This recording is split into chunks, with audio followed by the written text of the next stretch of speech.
Sir private దోపిడీ అట్లా ఉంటే సార్ ఈ 16 ఏళ్లుగా ఈ చట్టాన్ని పట్టించుకోకపోగా ప్రైవేట్ కార్పొరేట్ విద్యా సంస్థలన్నీ సార్ ఇప్పుడు పరిపాలిస్తున్నటువంటి చాలా మంది నాయకులవే ఉన్నాయి సార్.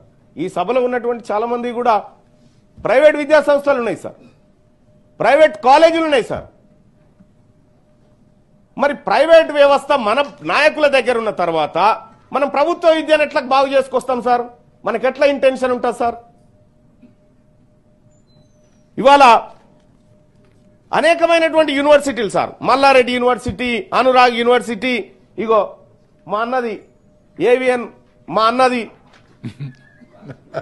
ఇగో మీ అన్నది యూనివర్సిటీ ఉందా, ఇగో డిపిఎస్, ఇగో డిపిఎస్, ఆ తర్వాత మా రవీందర్ రావు అన్నది గౌతమ్ జూనియర్ కాలేజ్. ఇవన్నీ మనమే మన నాయకులే ఇటువంటి ఉన్న తర్వాత సార్ గవర్నమెంట్ విద్యను బాగు చేస్తామని మనం చెప్తే జనం నోరుతో నవ్వుతారు సార్.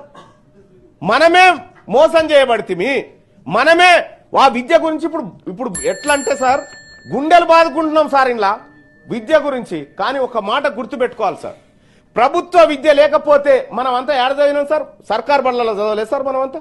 మరి సర్కార్ బళ్ళల్లో చదివి ఈ స్థాయి వరకు మనకు వచ్చినాం సార్, మనకే ఆటంకం రాలే. కానీ మన పిల్లలు మాత్రం ప్రైవేట్లో చదివితే మాత్రం బాగుపడతారు, లేకపోతే చెడిపోతారు అనేటువంటి పరిస్థితి ఎందుకు క్రియేట్ అయింది సార్? సార్ ప్రభుత్వ విద్య నాశనం అయితేనే ఇప్పుడు మనందరి వ్యాపారాలు నడుస్తాయి కాబట్టి ఆ రంగాన్ని వదిలేసినామేమో అని నేను అనుకుంటున్నాను సార్. సార్ మా అన్నలు బాధపడితే పడని, మరి ఏం చేస్తాం? పేదవాళ్ళ గురించి వాళ్ళు కూడా ఆవేదన వ్యక్తం చేస్తున్నారు.